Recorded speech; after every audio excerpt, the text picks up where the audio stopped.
ایک وقت آئے گا لوگ اپنے اسلاف کو برا کہیں گے. تو میں اکثر سوچا کرتا تھا یار کوئی حضرت جنید بغدادی کو بھی برا کہے گا, کوئی حضرت بایزید بستامی کو بھی برا کہے گا, کوئی حضور غوث اعظم کو بھی برا کہے گا, کیسے ہوگا یہ؟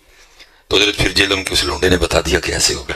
السلام علیکم ورحمۃ اللہ وبرکاتہ. اللہ سے دعا کرتے ہیں کہ آپ لوگ خیریت سے ہوں گے. بستامی تمہارا ہے, قادیانی تمہارا. غلام احمد قادیانی دجال نے جب ذلی نبی یا بروزی نبی ہونے کا دعویٰ کیا نا, تو آپ کیا سمجھتے ہیں؟ اس نے ڈائریکٹ دعوی نبوت کیا ہوا ہے.